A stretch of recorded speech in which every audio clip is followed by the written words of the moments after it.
Well, here we are. I turned down here at the next block. Thanks, mister. I'll get off there.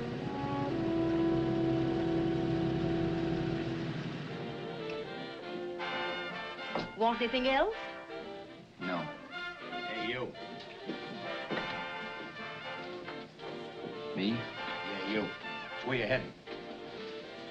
East. Too bad. I thought if you was heading north, I might be able to help you out. I'm pushing the Salt Lake, and I don't like to ride it alone at night. I'm one of those guys that got to talk or I fall asleep. Oh, sure, my partner, he's got Lou to keep him company, but I ain't got nobody at all.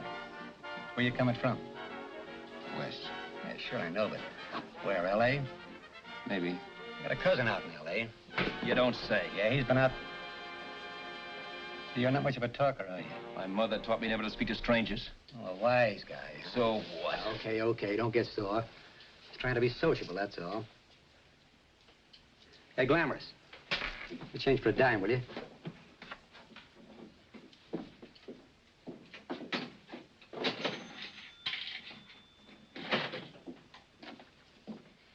Let's have something quieter this time, Joe. My head's splitting. Is that what's wrong with it? Done with your coffee? No. And don't rush me, will you?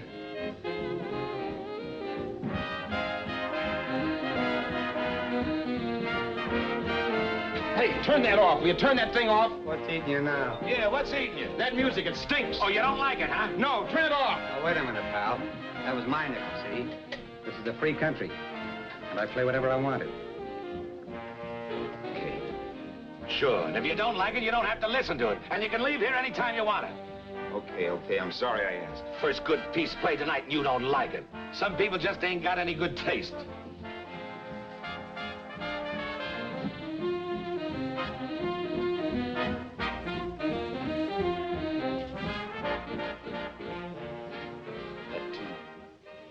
That tune. Why was there always that rotten tune? Following me around, beating in my head, never letting up. Did you ever want to forget anything?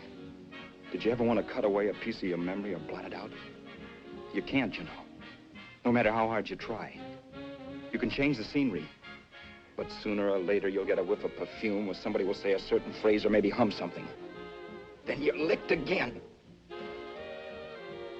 I can't believe that you're in love with me.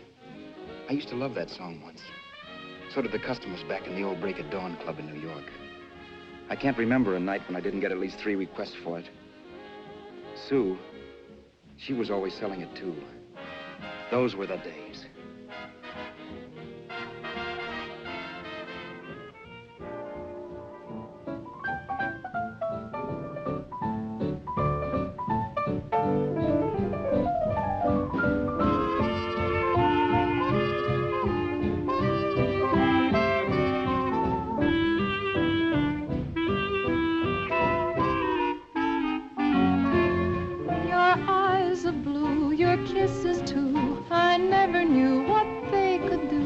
I can't believe that you're in love with me.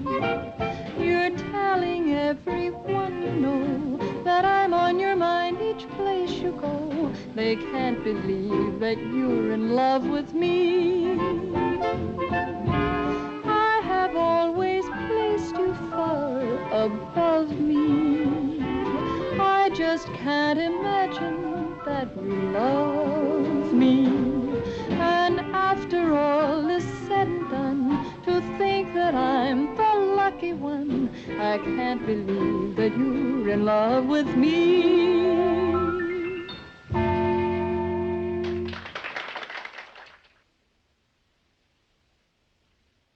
It wasn't much of a club, really. You know the kind. A joint where you could have a sandwich and a few drinks and run interference for your girl on the dance floor. I pounded the piano in there every night from 8 until the place closed up, which usually meant 4 in the morning. A good job as jobs went in those days. Then, too, there was Sue, who made working there a little like working in heaven. But how we felt about each other, well, there was nothing very unusual in that. I was an ordinary healthy guy, and she was an ordinary healthy girl. And when you add those two together, you get an ordinary healthy romance, which is the old story. Sure. But somehow, the most wonderful thing in the world.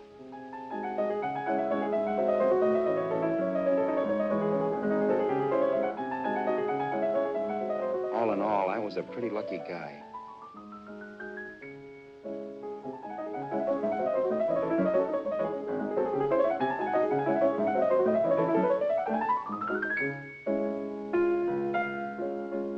Mr. Paderewski, I presume. It's beautiful.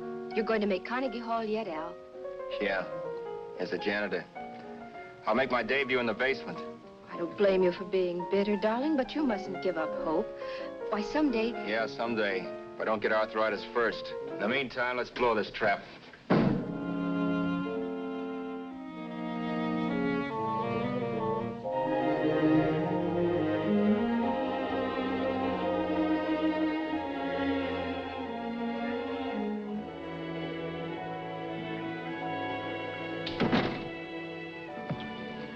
Like to get something to eat, hon? Oh, I don't think so, Al. I lose my appetite working in this flea bag. Let's go home. Okay. I can't stand much more of that dump. Did you see that drunk tonight trying to paw me? No, what drunk? Does it matter what drunk? Say, what's the matter with you tonight, darling? That's the third time you started to tell me something and then stopped. We shouldn't have any secrets from each other, Sue. Next week, we're going to make with the ring and the license. You and me will be a team. Yes, that's right. In the Bush League. I don't get you. We've been struck out. It's a funny way to talk, darling. Don't you want to marry me? Al, look, I love you. You know I do, and I want to marry you. But? But not now. Only after we've made good. Sunday, I'm going away. Oh, I know you'll think it's silly. That's why I hesitated to tell you. But I'm going to California. I want to try my luck in Hollywood. That's the most stupid thing I ever heard of. Don't you know millions of people go out there every year and wind up polishing cuspidors? I thought you had better sense. You sound as if you don't think I have any talent. That has nothing to do with it. I'll make out all right. Maybe. But what about me? Doesn't it mean anything to you that you're busting up all our plans? We may not see each other for years? It won't be that long. I thought you loved me. I do. You know I do. Well, here we are. Al. Al, why can't you see my side of it? I'm young. We both are, and we've got all the time in the world to settle down. Really, darling, what I'm doing is the only sane thing to do. I hate the thought of being so far away from you, but we'll be together again someday. Maybe you'll decide to come out too later on. So long. Al, aren't you going to kiss me goodnight? Sure. Why not? Good night.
Say, Roberts, you hit the jackpot this time. $10. Thanks.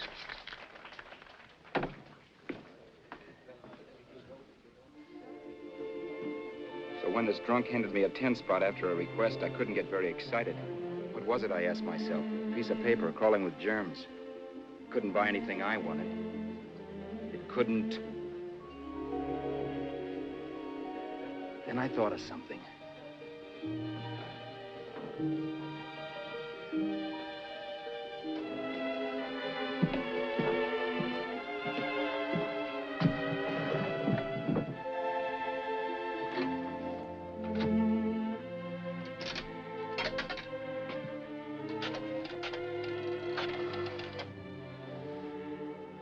Long distance.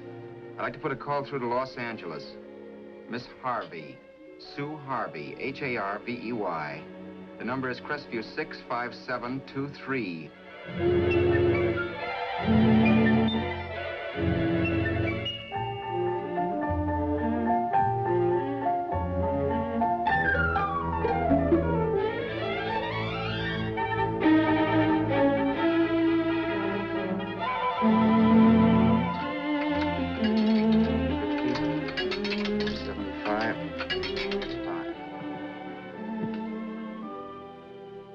Hello, Sue? This is Al. Oh, baby, it's great to hear from you, too. What's that? You do? Oh, me too, darling. I thought I'd go batty without you. I just had to... Huh? You're working as a hashlinger? Gee, honey, that's tough. Those guys out in Hollywood don't know the real thing when it's right in front of them. You just stick it out, Sue, baby. Keep going around to those casting offices. I'm sure you'll click. Look, I'll tell you what. You stay put out there. I'll come to you. No, don't try to stop me. Just expect me. Train? Who knows? Train, plane, bus, magic carpet. I'll be there if I have to crawl. If I have to travel by pogo stick. And then, let's get married right away, huh?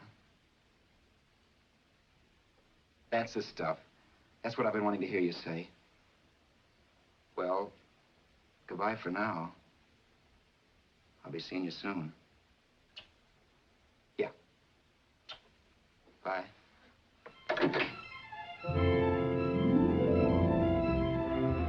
The only way I could cross country was to thumb rides. For even after hawking everything, I only had enough money to eat. Money. You know what that is. It's the stuff you never have enough of. Little green things with George Washington's picture that men slave for, commit crimes for, die for. It's the stuff that has caused more trouble in the world than anything else we ever invented. Simply because there's too little of it. At least I had too little of it. So it was me for the thumb.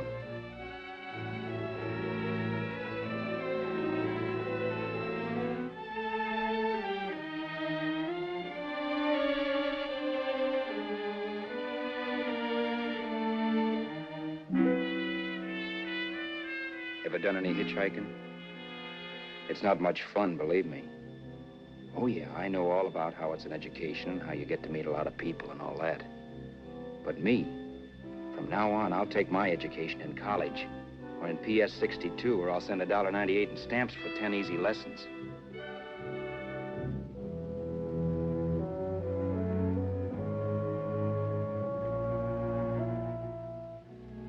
Thumbing rides may save you bus fare, but it's dangerous.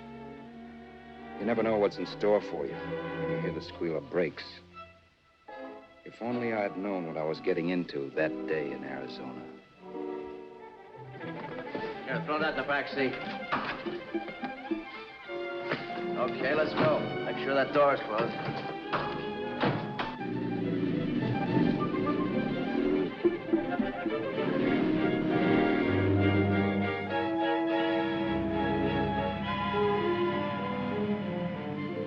You know, Emily Post ought to write a book of rules for guys thumbing rides. Because as it is now, you never know what's right and what's wrong. We rode along for a little while, neither one of us saying anything. I was glad of that. I never know what to say to strange people driving cars. Then, too, you can never tell if a guy wants to talk. A lot of rides have been cut short because of a big mouth. So I kept my mouth shut until he started opening up. Hand me that little box in the compartment, will you, pal? Hold the wheel, will you?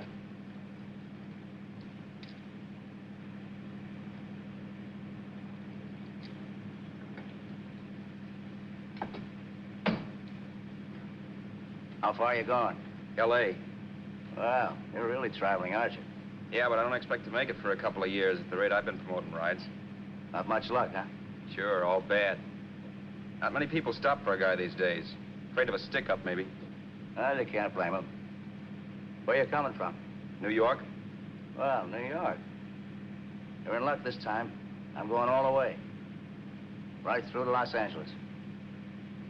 You drive a car? Sure. Whenever you're tired, let me know. I'll holler.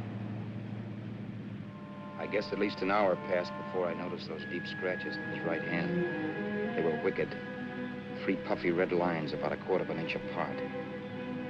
He must have seen me looking at them because he said, Beauties, aren't they? They're gonna be scars someday.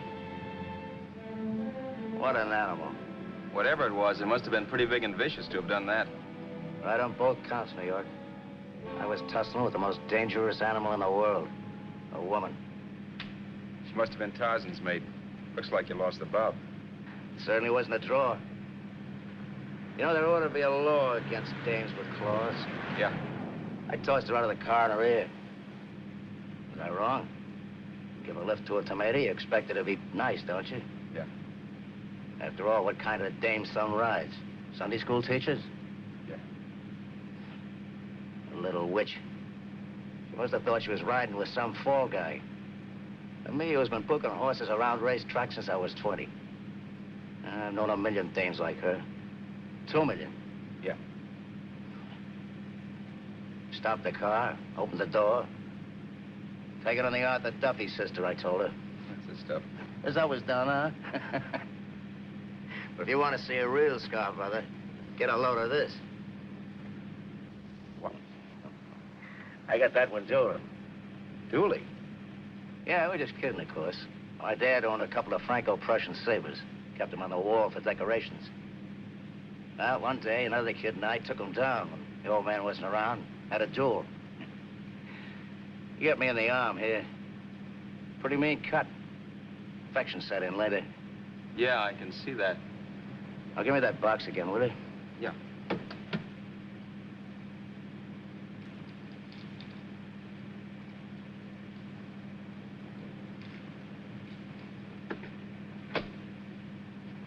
Pain made me lose my head, I guess. Began slashing.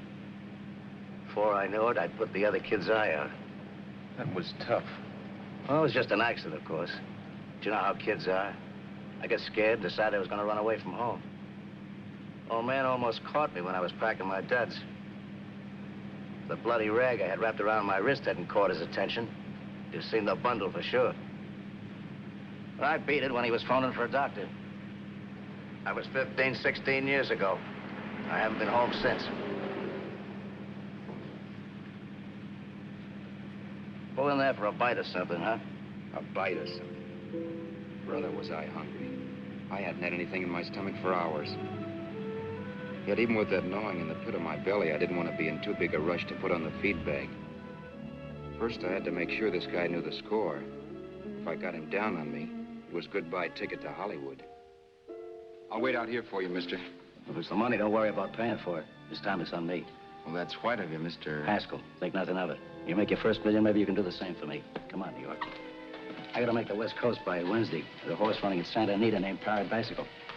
Means dough to me if I'm on him. We'll make it all right. He did most of the talking during the half hour we were in the place. I ate.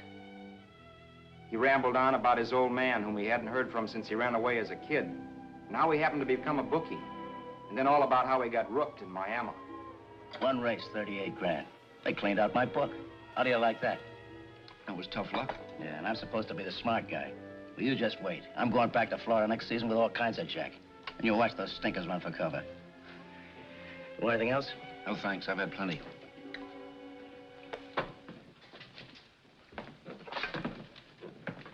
Can I check there, sister? Oh, just a minute. Your change, sir. Keep it, sister. Oh, thank you, sir. Call again. I'll be waiting outside for you when you finish work. Sharp check, huh?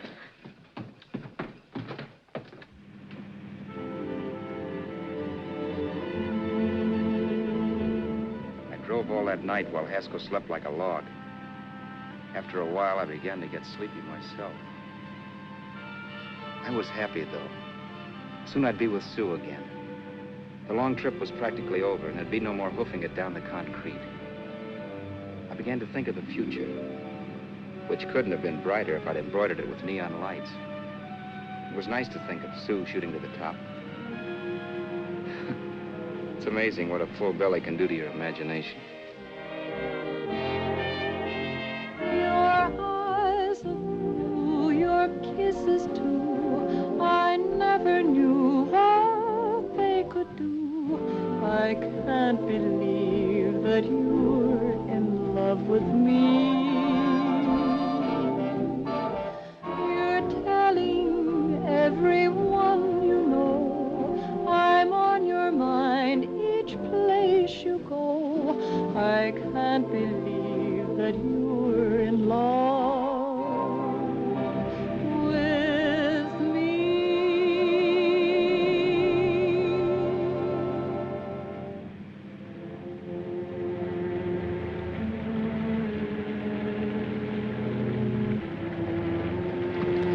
Mr. Haskell. Mr. Haskell. Mr. Haskell, wake up. It's raining. Don't you think we ought to stop and put up the top?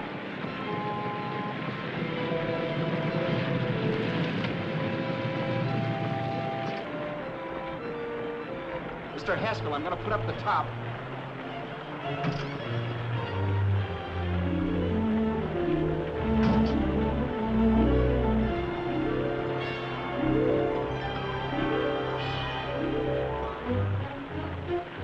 Up until then, I had done things my way. But from then on, something else stepped in and shunted me off to a different destination than the one I had picked for myself. For when I pulled open that door... Mr. Haskell, what's the matter? Are you hurt? Are you hurt, Mr. Haskell? Start your sermon. I'll listen to it.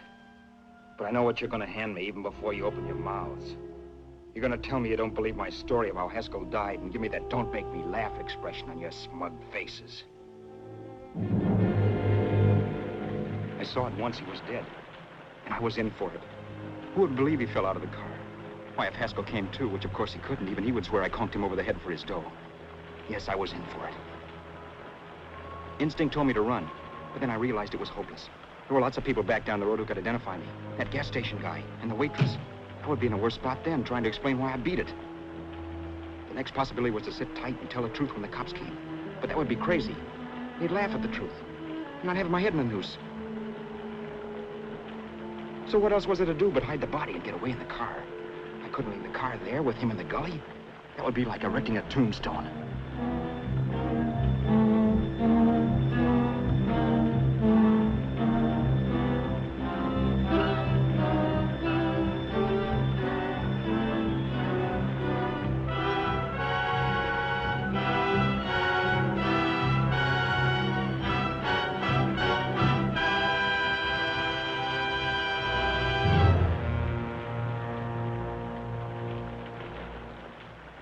My idea was to cover him with brush, not to rob him.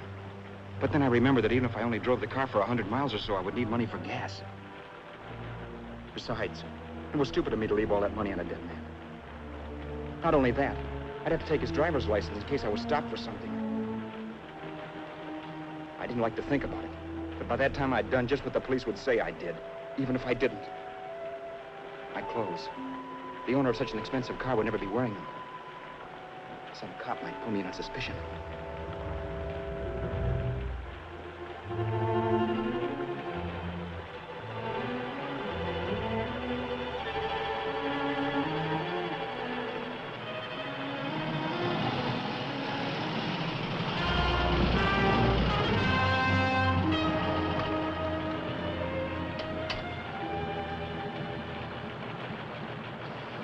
Hey, you, this your car? Don't you know better than to leave a car with the wheels halfway in the middle of the road? That's the way accidents happen. I'm sorry, officer. I was just putting up my top. I didn't think. Well, the next time, think. I'll let you go now, but watch your step in the future. I know that's a lonely stretch, but cars come by here once in a while, and we have plenty of crack-ups. Thanks, officer.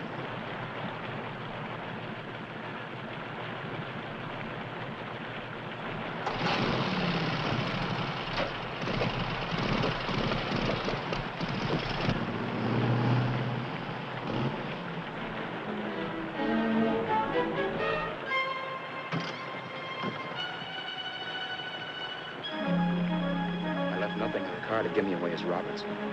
If they found a dead man in the gully now, it would be me.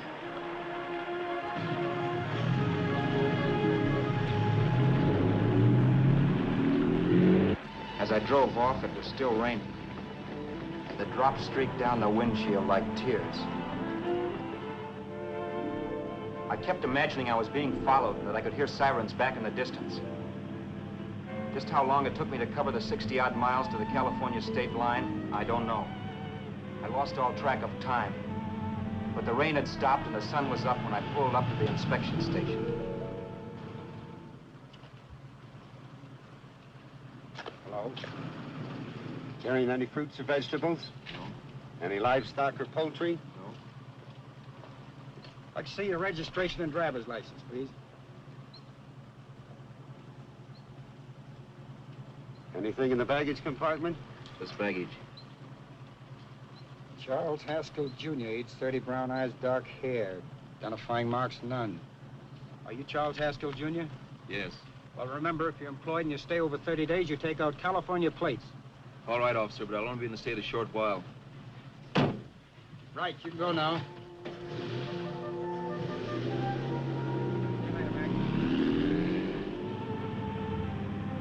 I couldn't drive any farther without some sleep. Cops or no cops, I knew I had to hit the hay and hit it hard.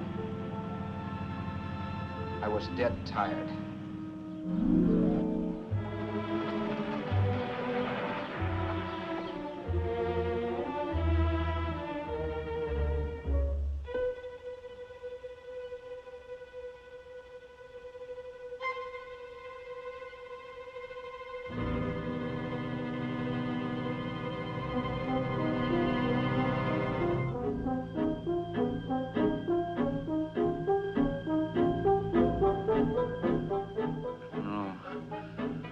You can't, Mr. Haskell.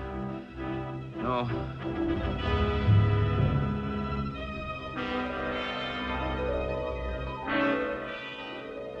Mr. Haskell, you can't die. I think I did it. No, Mr. Haskell. No. No.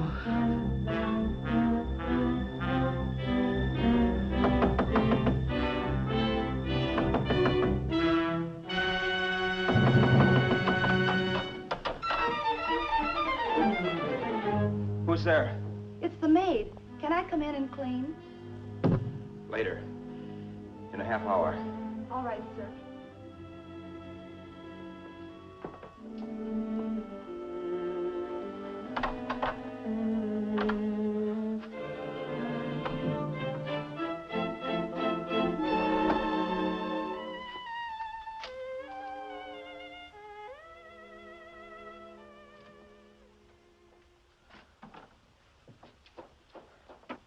There was no time to lose. Every minute I had to be Charles Haskell was dangerous. And I'd have to be Charles Haskell until I got to some city where I could leave the car and be swallowed up.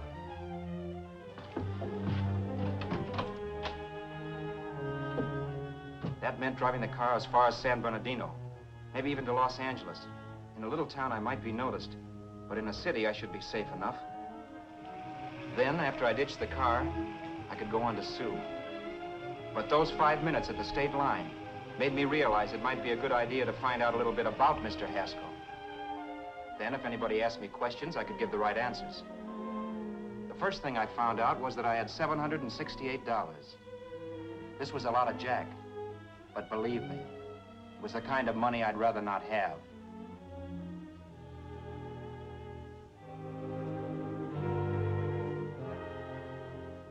And then I found out from a letter Haskell was carting around in his bag that he wasn't the open-handed, easygoing big shot who went around buying dinners for strange hitchhikers. Before I got done reading it, I saw him more as a chiseler. It was written to his old man in California, the one he hadn't seen in so many years. In it, Haskell posed as a salesman of hymnals, of all things. It was easy to see where Haskell expected to raise a new stake for his book in Miami by rooking his old man. That was about all I found out from his effects, and it was enough. I told myself, maybe old man Haskell was lucky his son kicked off. He would never know it. but it saved him from taking a flyer in sacred literature preferred.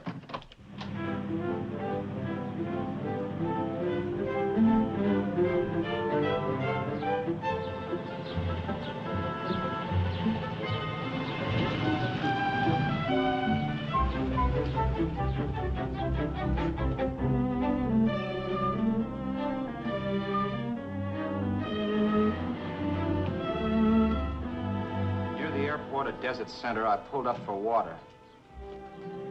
There was a woman. Hey, you! Come on if you want to ride.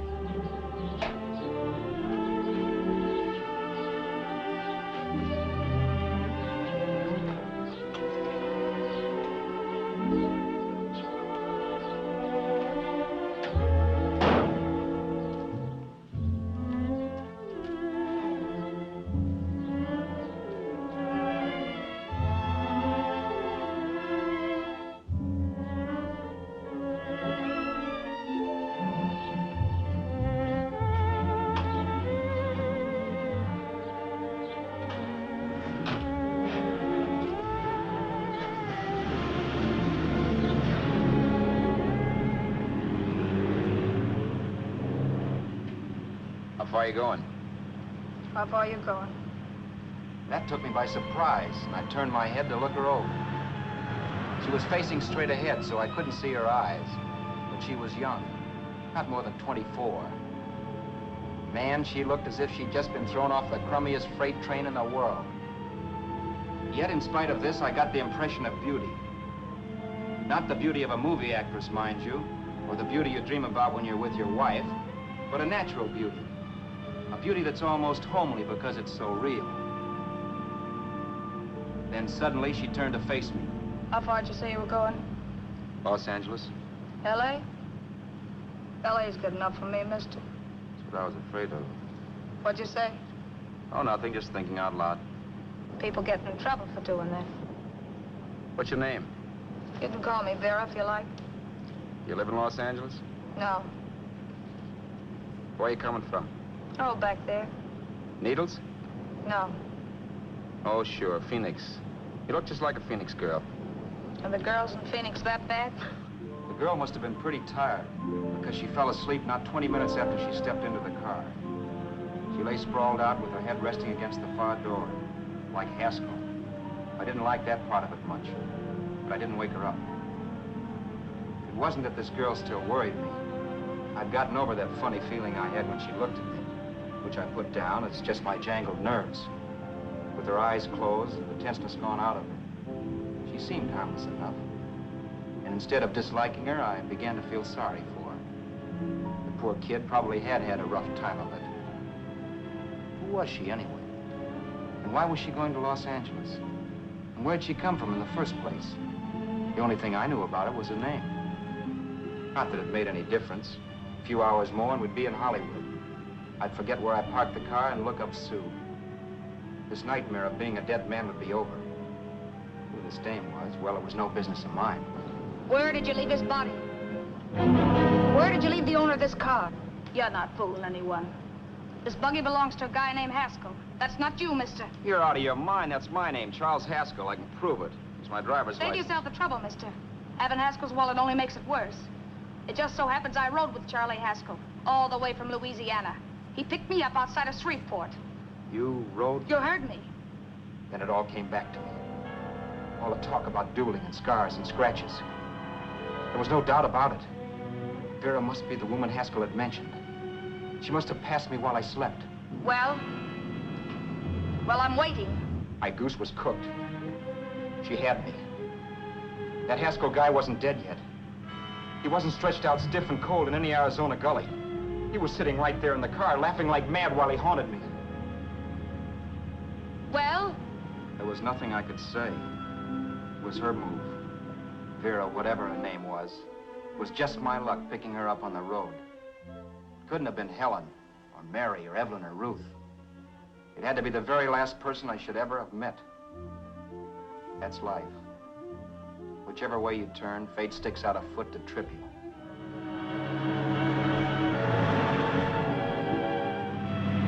I told her everything, but she didn't believe my story.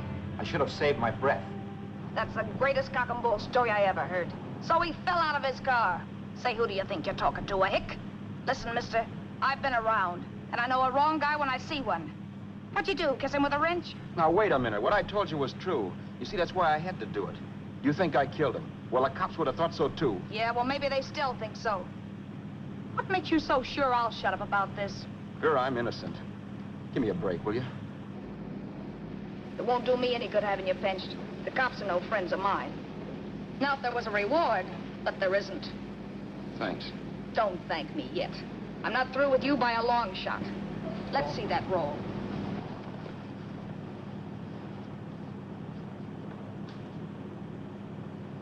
Is that all Haskell had? Isn't it enough? No, I thought he had more. Not that I know of. You can search me. You think I'm holding out on you? Well, maybe I will at that. He told me he was going to bet $3,000 on a horse named Paradisical on Wednesday at Santa Anita. He was stringing you along. He meant 300. Maybe. Sure, $3, 300. He was a piece of cheese, a big blowhard. Listen, mister, don't try and tell me anything about Charlie Haskell. Remember, I knew him better than you did. Okay, then you knew he was a four-flusher. That explains the $3 bet. I'm not so sure he didn't have that $3,000. Why should I believe you? You got all the earmarks of a cheap crook. Now, wait a Shut minute. up. You're a cheap crook and you killed him. For 2 cents, I'd change my mind and turn you in. I don't like you. All right. Don't get sore. I'm not getting sore, but just remember who's boss around here. If you shut up and don't give me any arguments, you'll have nothing to worry about. But if you act wise, well, mister, you'll pop into jail so fast it'll give you the bends. I'm not arguing. Well, see that you don't. You know, as crooked as you look, I'd hate to see a fella as young as you wind up sniffing that perfume that Arizona hands out free to murderers. I'm not a murderer. Of course you're not. Haskell knocked his own head off. He fell, that's how it happened, just like I told you. Sure, and then he made you a present of his belongings. I explained why I had to do skip that. it. Doesn't make a difference one way or another. I'm not a mourner. I liked Haskell even less than I like you. Yeah, I saw what you did to him. What do you mean? Those scratches on his wrist. Sure, I scratched him. I'll say you did. So your idea was to drive the car a little way, maybe into San Bernardino, and then leave it. You weren't gonna sell it? Sell it? You think I'm crazy? Somebody else's car? See, all I want to do is leave it somewhere and forget I ever saw it. Not only don't you have any scruples, you don't have any brains. I don't get you. Maybe it's a good thing you met me. You'd have got yourself caught, sure. Why, you dope. Don't you know a deserted automobile always rates an investigation? Huh? Look, the cops find a car. Then they get curious. They wonder where the owner is. So, all right, they don't trace Haskell. They trace you. I never thought of that. The only safe way to get rid of the car is to sell it to a dealer. Get it registered under a new name. Say, stop at the next store. I want to get a bottle and do some shopping before we hit L.A. Okay. As soon as we find a place, I'll drop you off and pick you up later. Nothing doing. You're coming in, too. From now on, you and I are like the Siamese twins. Have it your way, but I don't get the point. The point is, I don't want you to get lost. I'm not going to beat it if that's what you're afraid of. I'll say you're not. Well, I'm going to see that you sell this car so you don't get caught. Thanks. Of course, your interest wouldn't be financial, would it? You would want a small percentage of the profits. Well, now that you insist, how can I refuse? 100% will do. Fine. I'm relieved. I thought for a moment you were going to take it all. I don't want to be a hog. A few hours later, we were in Hollywood. And I was recognizing places Sue had written about.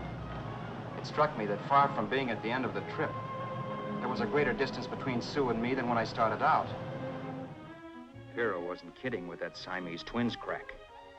She rented a little apartment as Mrs. Charles Haskell.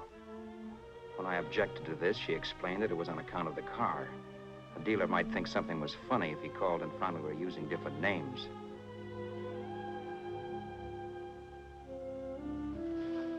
Home, sweet home. Yeah. Not bad, either.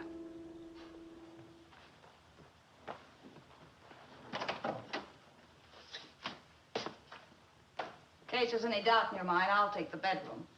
Yeah. Sure is stuffy in here.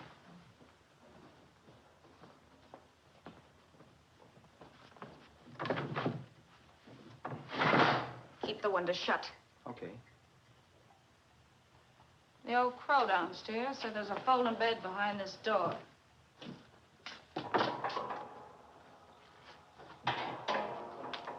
You know how to work it? I invented it. Some joint. One can't have everything.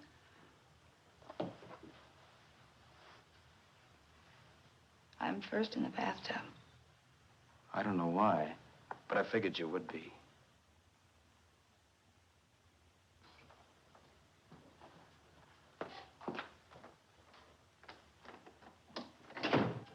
Boy, oh boy. It sure feels good to be clean again. I must be 10 pounds lighter. You must be. Well, hitching rides isn't exactly the way you keep your schoolgirl complexion. I wish that guy with the sacks would give up. Gets on my nerves. Forget it. Have a drink. Aren't you afraid I might take you up on it? If I didn't want to give you a drink, I wouldn't have offered it. Why be a sorehead, Roberts? You got yourself into this thing. You should be grateful I'm not turning you in. Why, if I wasn't regular, you'd be in the pen this minute, being photographed, fingerprinted, and being pushed around by the cops. So cheer up. Get rid of that long puss. Or is your conscience bothering you?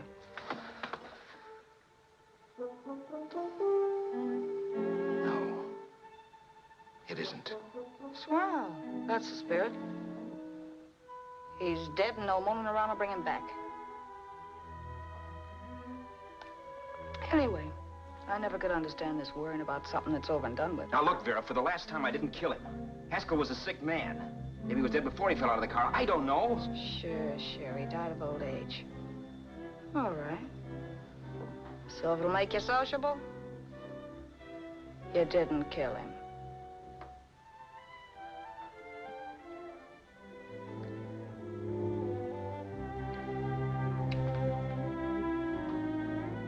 Thanks.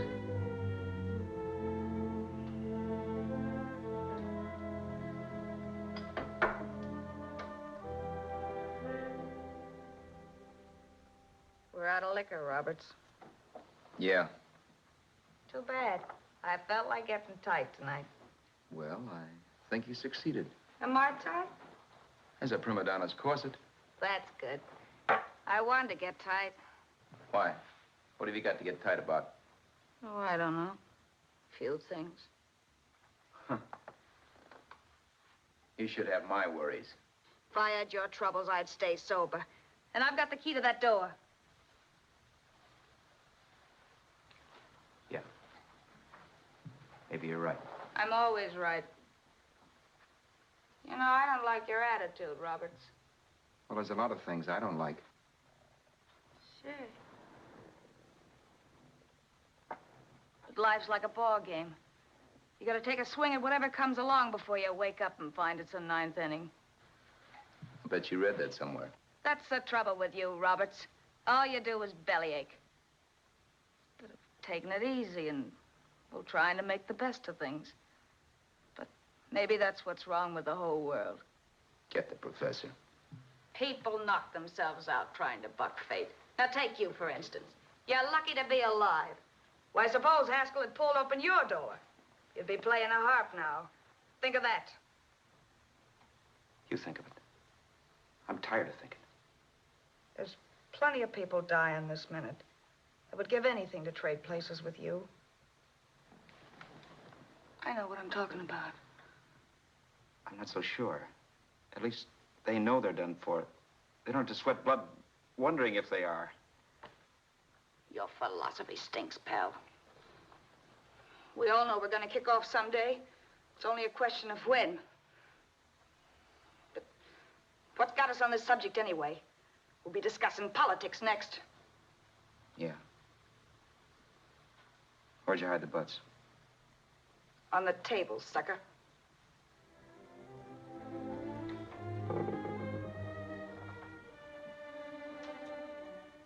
We bored each other with conversation for a couple of hours longer. Every 5 minutes, one of us was wishing we had another bottle or a radio or something to read. Then finally, we ran out of chatter. I know it's only 11 o'clock, but I want to get up early and make the rounds of the used car lots. No hurry about that. We've got all the time in the world. Maybe you have, but if you think I want to stay cooped up in this place any longer than I have to, you're batty. It's not a bad place. Pay plenty for diggings like this in New York. I wouldn't like it if it was the Ritz.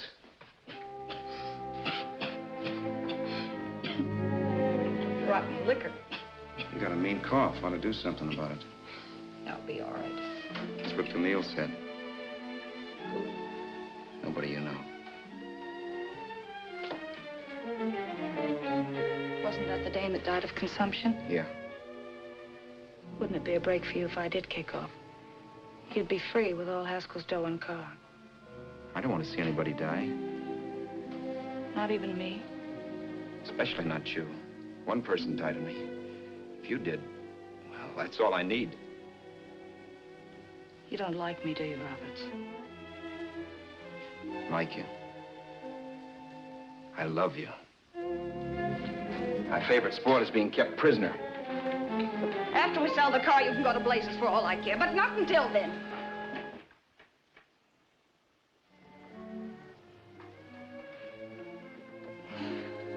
I'm going to bed.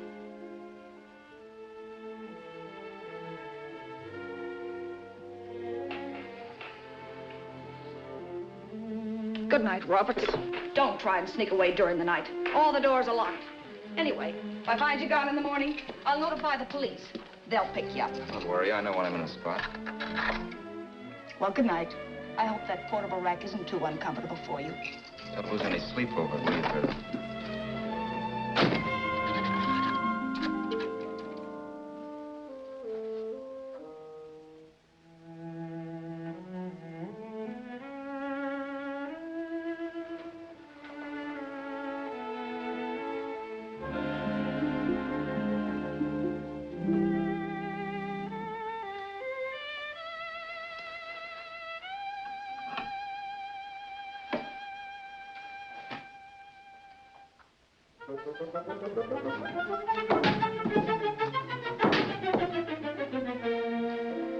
Crestview.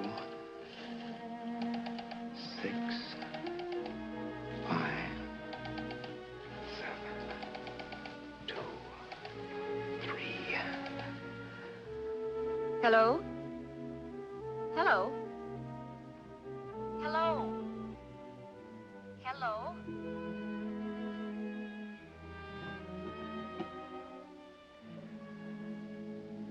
No. Not yet, darling. Tomorrow. Maybe. If this were fiction, I would fall in love with Vera, marry her, and make a respectable woman of her. Or else she'd make some supreme Class A sacrifice for me and die.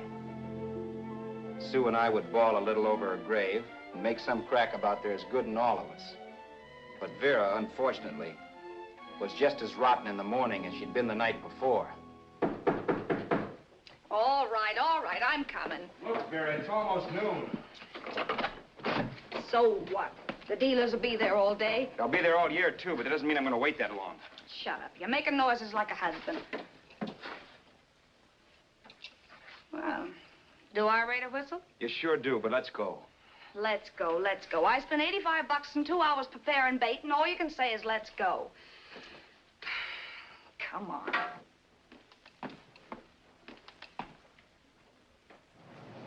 We passed a few used car lots last night down this way.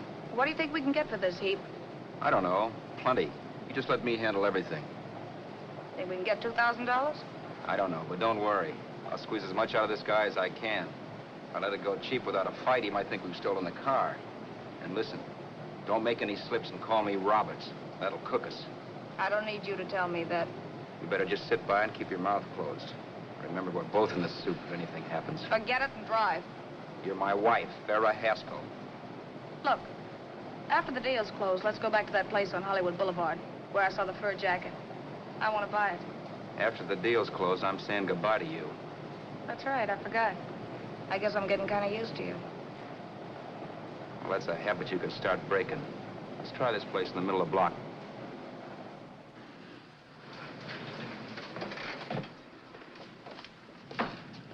Good afternoon. What can I do for you? We're interested in selling a car. If the price is right. Well, if it's in good mechanical condition, it should blue book for about $1,600. Tony, take a look at this motor. 1,600. Are you kidding?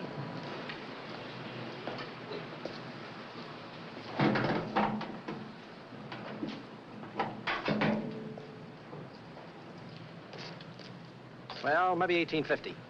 Before I let it go for 1850, I'll wreck it and collect the insurance first.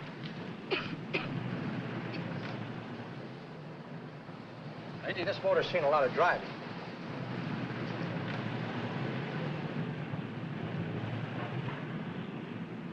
Well, the mechanic inspected the car. We haggled. At last, when we were all worn out, we hit a compromise. His price. Okay, it's a deal. All right, come in. We'll sign the papers. I have the ownership papers right here with me. Look, Vera, in the meantime, will you clean out the dash compartment? There may be some stuff in it. All right, darling. 1,850 bucks. That dirty crook.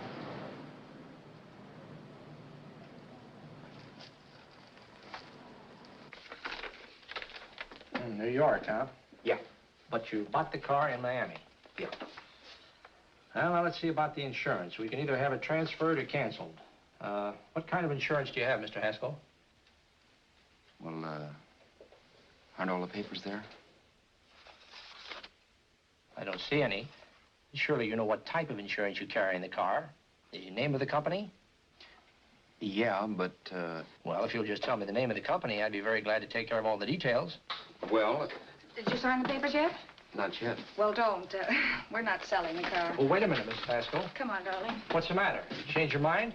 Yes, I'm sorry. I guess I have. But, Vera... Let's go.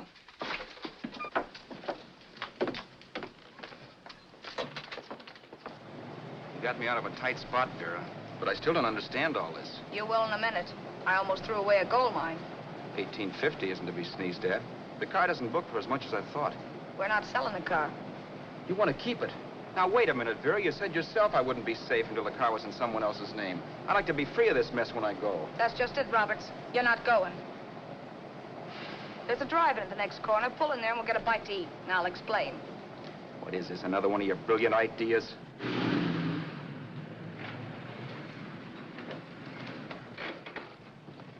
Oh, may I take your order? Make mine a ham sandwich and coffee. And for you, sir?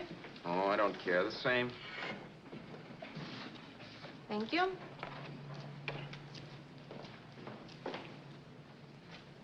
Get this, Vera. I've been pretty patient so far. I've done everything you asked me to do, but no more. Shut up. You've taken Haskell's money. And you can have the dough we get from selling the car. But you're not going to keep me a prisoner. It's a good thing I bought the paper. Take a look at that. Vera, I'm in no mood. Read that.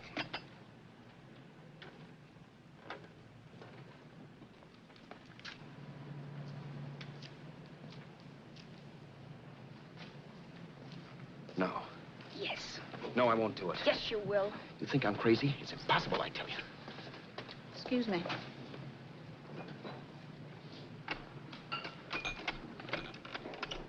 Blow the horn when you're through. No one could possibly get away with an act like that. It'd be wise to me in a minute. Don't be yellow. You look enough like him. The same coloring and the same build. See how his clothes fit you? No kidding, you almost had me fooled for a while. Oh, grow up, Vera. Don't you think a father knows his own son? And there must be other relatives. The father won't have to know you. We'll wait till he gives up the ghost. He's an old geezer and he won't pull through. And as far as other relatives are concerned, they haven't seen you in 15 or 20 years. Eat. I'm not hungry. And I won't do it. It's not as tough as it sounds. Remember, you've got all kinds of identification. His car, letters, license. I could never get away with it. It's the stupidest thing I've ever heard. The old boy has scads of dough. Look in the paper there. Personal fortune assessed at over 15 million. He'll leave plenty, I tell you. Maybe he cut off his son. How do we know? It's out, Vera. I won't have anything to do with it. I think you will. Look, Vera, I'll do anything within reason.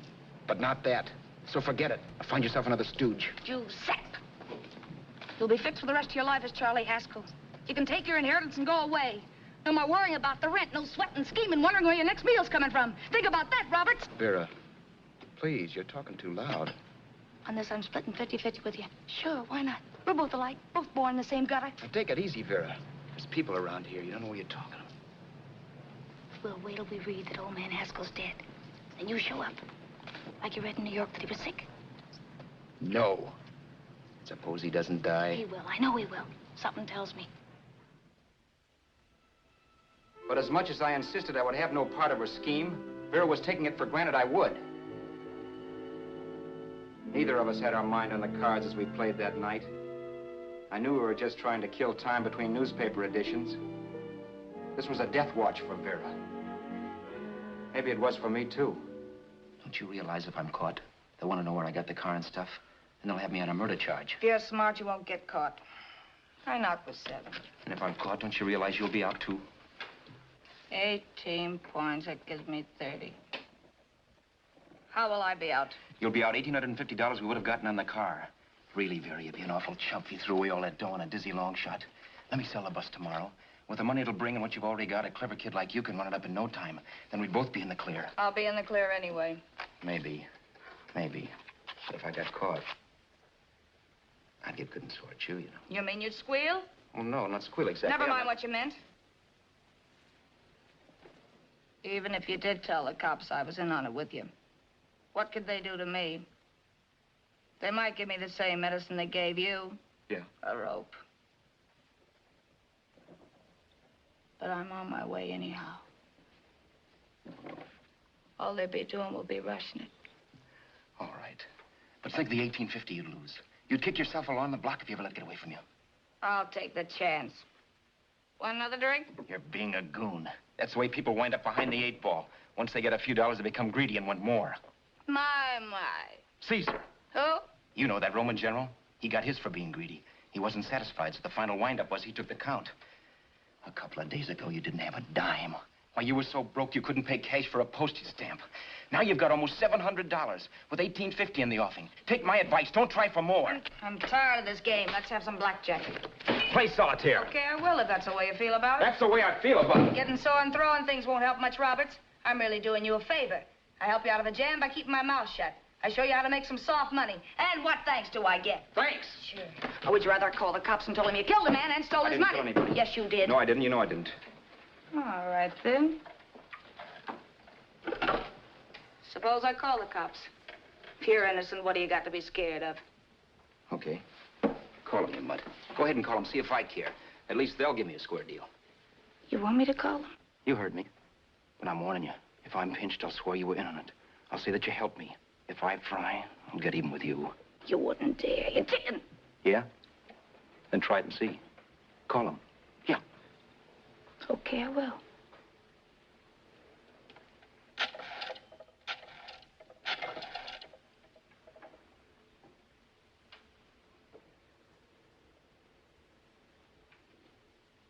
Information? I want the number at the Hollywood police station. Okay, I got it. Thanks. Wait a minute, Vera. You wouldn't do that. Wouldn't I? Give me that and I'll show you if I would. Take it easy now. Let's talk this over. This was early in the evening, and the conversation, while hectic, was at least pitched low. But as the minutes passed, and more obstacles to her plan popped into my head, the air got blue. Each word coming from our lips cracked like a whip. I reminded her that as Charles Haskell, I didn't even know my mother's name, where I'd gone to school, the name of my best friend, whether I had an Aunt Emma or not, my religion, and if I'd ever owned a dog. I didn't even know what my middle initial stood for. I also pointed out that the real Haskell had a scar on his forearm. His people never saw that scar. He told me he ran away right after putting out the kid's eye. Yeah, but his father knew he was cut. It'd have to be some kind of a mark. So what? The old man's dead, or will be. I hope by tomorrow morning's papers. Anyway, you could cut yourself a little, couldn't you? Boy, for that kind of dough, I'd let you cut my leg off. You're drunk and you're crazy mad, Vera. Turn me in if you want to, but I won't get mixed up in this. Besides, how do we know Haskell was such a phony? Maybe he wasn't the man's son at all. Maybe he just dreamed it up. Well, dream it or not, you won't be dreaming when the law taps you on the shoulder. There's a cute little gas chamber waiting for you, Roberts. And I hear extradition to Arizona's a cinch. Where's that phone? Vera! Leave me alone. Vera! Here. I want a phone call, police.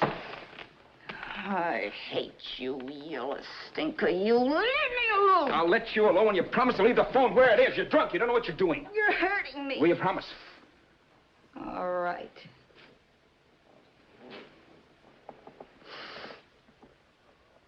You hurt me.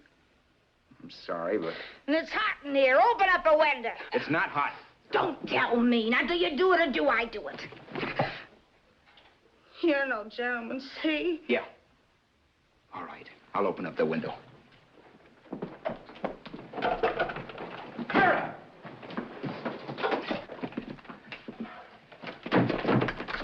Vera, open the door. Please open the door. Vera, open the door. Don't use the phone. Listen to me. I don't like you, Roberts. You're no gentleman, see? You hurt my hand, and I'm going to get even with you. If you don't open the door, I'm going to kick it down, Vera. Vera, don't call the cops. Listen to me. I'll do anything you say. Vera, let me in. I'll break the phone.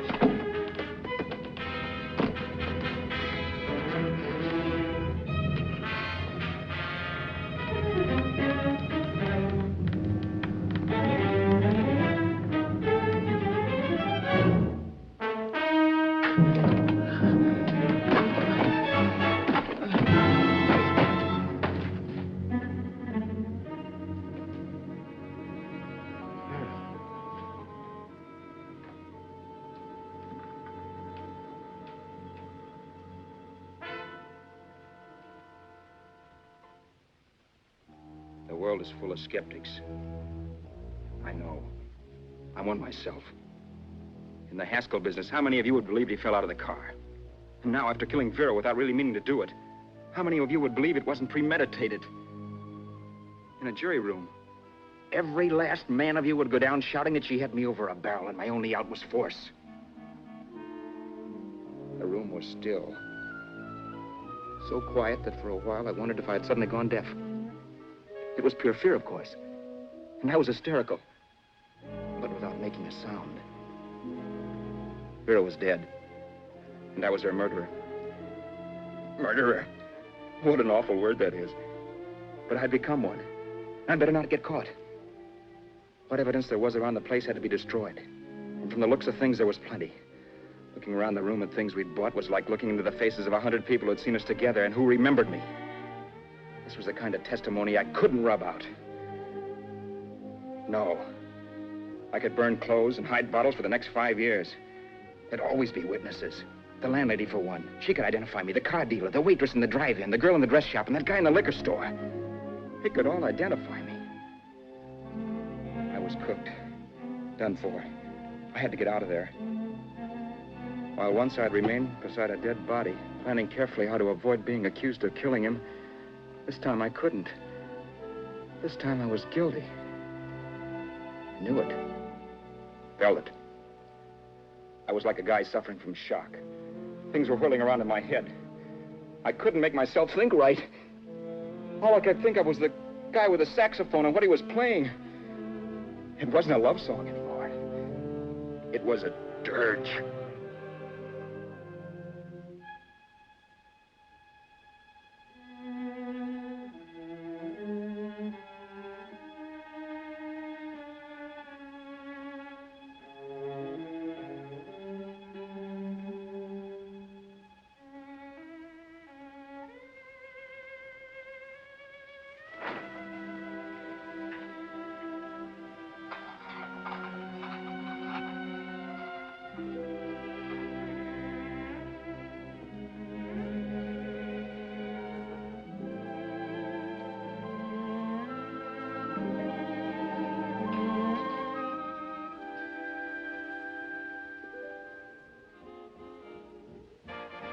My problems weren't solved.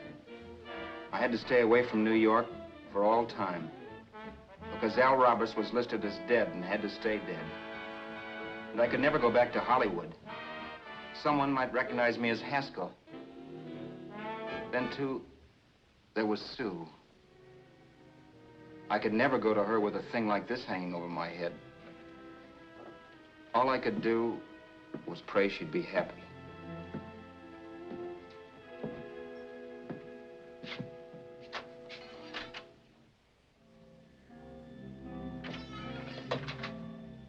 I was in Bakersfield before I read that Vera's body was discovered. And that the police were looking for Haskell in connection with his wife's murder. Isn't that a laugh? Haskell got me into this mess, and Haskell was getting me out of it. The police were searching for a dead man. I keep trying to forget what happened and wonder what my life might have been if that car of Haskell's hadn't stopped. But one thing I don't have to wonder about. I know. Someday a car will stop to pick me up that I never thumbed.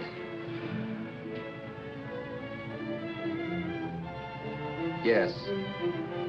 Fate, or some mysterious force, can put the finger on you or me for no good reason at all.